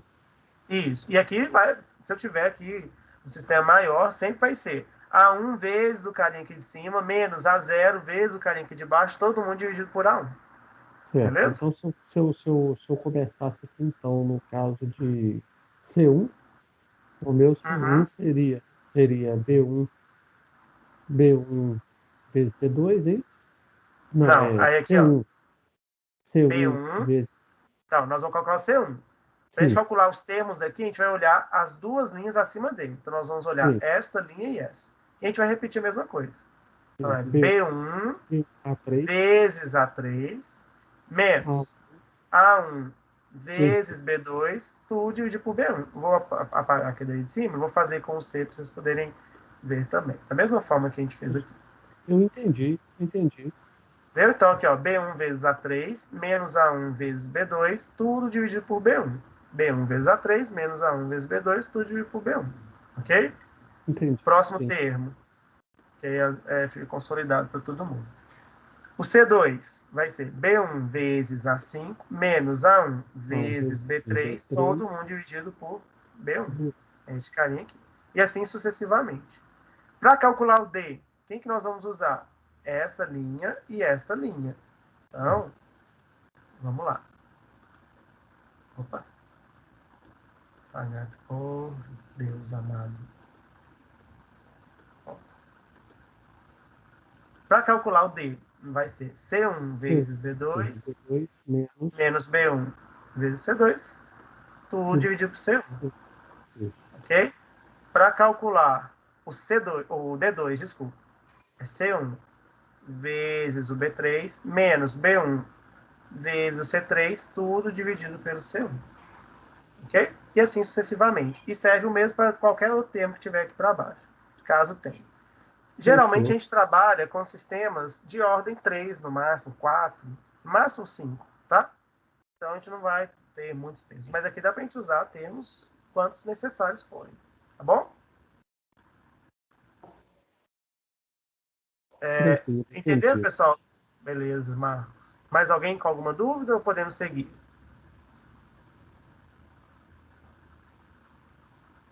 Não? Bom, então como eu falei com vocês, infelizmente a gente não tem um comando simples igual o bud, o margin, né, o rlocus, o roots, né, para a gente poder, o dump, o age, para a gente poder ver aqui os valores de cada. Então a gente vai ter que fazer um programinha, mas é um programa simples, né? Se vocês fizerem ele aí, vocês podem usar ele, salvar, né, e usar ele para qualquer sistema. Então como que vai ser? Nós temos o mesmo sistema aqui e vamos supor um ganho K5, tá? Então, nós temos aqui um valor 5. O meu polinômio característico tem esse valor aqui, 5, no final. Então, ó, 1S3, 15S2, 50S, mais o 5. Então, a primeira coisa que a gente tem que fazer é escrever os coeficientes. Então, vamos lá. Vou chamar de coeficientes, um vetor coeficientes, tá? Então, o meu vetor coeficientes, então é um vetor, né? Ele é composto por 1, 15, 50 e 5, né? Então, 1, 15, 50, 5. Ou espaço, tá? É uma linha, né? É um vetor. Beleza. Aí, o que eu vou fazer agora? Eu vou dar nomes para cada um desses coeficientes do meu vetor. Então, eu vou chamar... Aqui a gente não pode colocar o A0, tá? Igual a gente tem aqui. O MATLAB não aceita o A0. Tá? Então, todos os valores que eu coloquei aqui, né, onde todo mundo vai subir um, tá? Os As. Então, onde é A0 vai ser A1. Onde é A1 vai ser A2, tá? O MATLAB tem esse problema. Então, eu vou chamar aqui, ó, A1, ou seja, o meu primeiro termo, né? Vou chamar de A1. O meu coeficiente, eu vou lá no meu vetor coeficiente, e o coeficiente 1 vai se chamar A1. Quem é o coeficiente 1? É o primeiro, tá? Ponto e vírgula. Vou chamar de A2 o meu coeficiente 2. Ponto e vírgula. Vou chamar de A3 o meu coeficiente, coeficiente 3. Vou chamar de A4 o meu coeficiente 4. Então, quantos nós temos? 1, 2, 3, 4. Beleza. Aí, neste último aqui, eu não vou colocar ponto e vírgula, porque eu quero que ele me mostre o valor dos coeficientes. Tá? Bom. Agora, a gente tem que escrever essas equaçõezinhas aqui, do B1, B2, B3, né? Então, vamos lá. O meu B1, quem que ele vai ser, né? Quem vai ser esse B1? Meu B1, ele vai ser uma operação que eu vou multiplicar. Lembra que os A's, a gente vai aumentar aqui um valorzinho que eu não aceito zero. Então, vai ser A2 vezes A3. Então, vai ser o A2 vezes o A3 menos o A1 vezes o A3. Vezes o A4, desculpa. O A1 vezes o A4. Ok? Isso tudo dividido por quem? Pelo o A2, né? Estou aumentando um aqui. Então, o A2. Entenderam aqui esse coeficiente?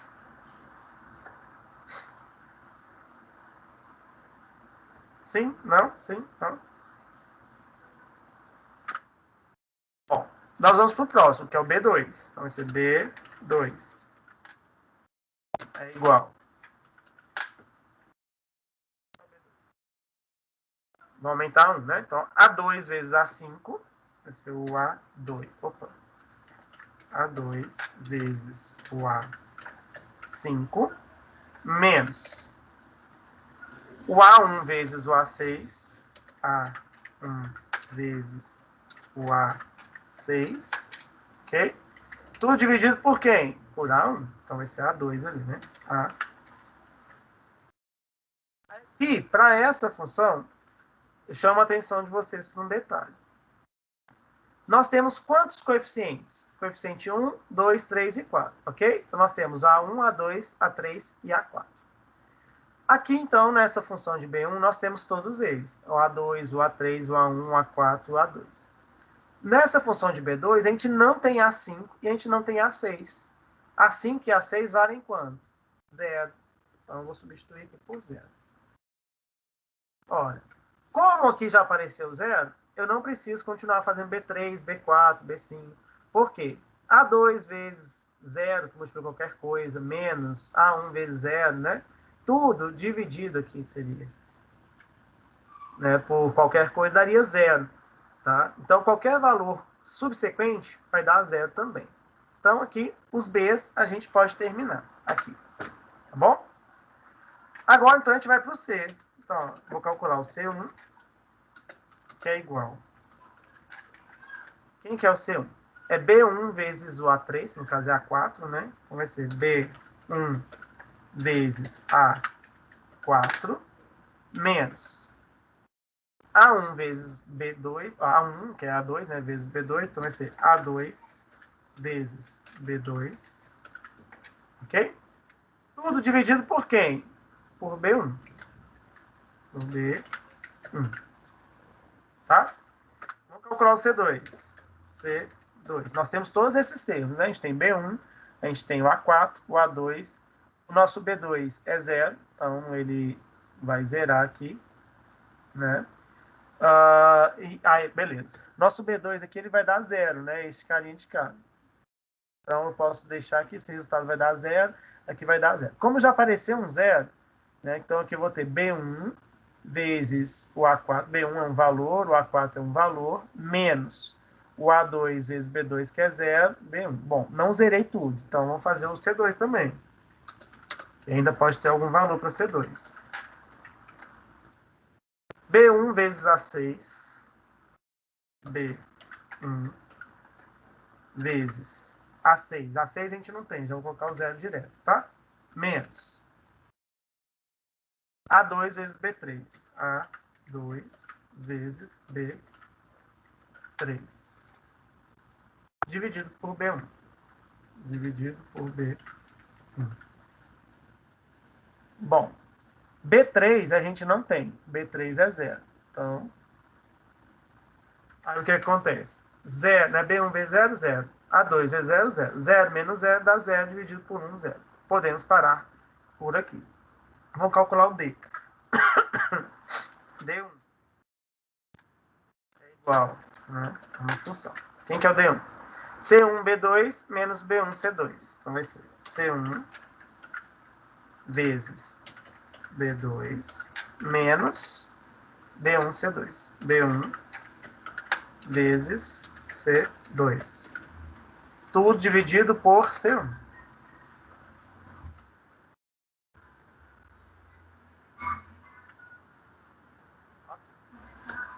Nós temos B2 aqui vai dar 0. Então, C1 vezes B2 vai dar 0. C2 também vai dar 0. Então, aqui já 0, a gente não precisa continuar. Ok? O que vai dar? 0 menos 0, dividido por qualquer coisa, vai dar 0. Entenderam aqui o que a gente fez? Só transcrevi o que estava aqui. Okay? Para calcular os parâmetros. Beleza, pessoal? Sim. Beleza? Então tá. Bom, depois que eu fiz essa transcrição, o que a gente vai precisar fazer? Né? Aqui nós já escrevemos nosso sistema de Routh-Hurwitz. Agora a gente vai pedir para ele nos dar, para mostrar para a gente, a primeira coluna, para a gente saber se é positivo ou negativo. Tá? Então nós vamos pedir um vetor primeira coluna. Então eu quero que me mostre a coluna. Quem que é a primeira coluna? O A1. Aqui vai mudar, né? Vai ser A1, aqui vai ser A2, o B1, o C1 e o D1, ok? Então, ó, eu vou ter o A1. Eu quero coluna, então eu separo por ponto e vírgula. O A2, separo por ponto e vírgula. O B1, separo por ponto e vírgula. O C1, separo por ponto e vírgula. E o D1. Ok? Simples assim. Bom, aí agora eu salvo e vou rodar. Olha lá o que ele me deu. Rapidinho. Ele me deu aqui os coeficientes, 1, 15, 50, 0. Ele me deu os valores de A, 1, 15, 55, ok? Do meu, né, vetor A lá. Os valores do B, que eu calculei, né? O B1, depois B1, B2, tá? Então, 49, depois deu 0. O C1, que deu 5, né? Depois o C2, que deu 0. Seguinte, né? E o D1, que deu 0. A gente parou no D1. E aí, ele pegou todos os valores da primeira coluna que eu pedi e me deu aqui. Só para facilitar, tá, gente? Eu poderia olhar, né, a partir daqui cada um dos valores também. Houve mudança de sinal aqui nessa primeira coluna? Não. Se não houve mudança de sinal, meu sistema é o quê? Não, está estável. Ele é estável, tá? Então, se não tem mudança de sinal, o meu sistema é estável. Se há pelo menos uma mudança de sinal, meu sistema é instável. E a quantidade de mudanças de sinal que ocorrem nessa primeira coluna revela a quantidade de polos que estão no semiplano direito. Tá? A quantidade de polos que tornam o meu sistema instável. Ok? Ok. Entenderam aqui? Então, infelizmente, né, a gente não tem um código. Vocês vão achar na internet vários, se vocês pesquisarem lá, né? Critério de Routh-Hurwitz, tem vários códigos diferentes. Tem códigos, inclusive, mais elaborados, né, mais bonitos, em que, ao invés do cara ficar calculando isso daqui, ele calcula, faz iteração, que não sei o que tem. Mas, para nós, isso daqui é suficiente. A gente saber transcrever os nossos coeficientes aqui, né? os coeficientes de A, que são aqueles da própria função, né, do nosso polinômio característico, e depois o cálculo dos coeficientes dos B, Cs, Ds, e aí vai sucessivamente. Beleza? Beleza. Emerson, eu estou com o que teve aberto aqui. Como que eu faço para poder limpar a janela de comando? Você limpar, sempre você coloca o close all, o clear all e o CLC. Antes de tudo. Então tá faltando só esse CLC, então eu tô pelejando aqui. Isso, que aí quando você mandar rodar, ele limpa tudo que está anteriormente, né? Uhum. Então tá faltando só o CLC, então. Não, tranquilo. Beleza. Pessoal, mais alguma dúvida?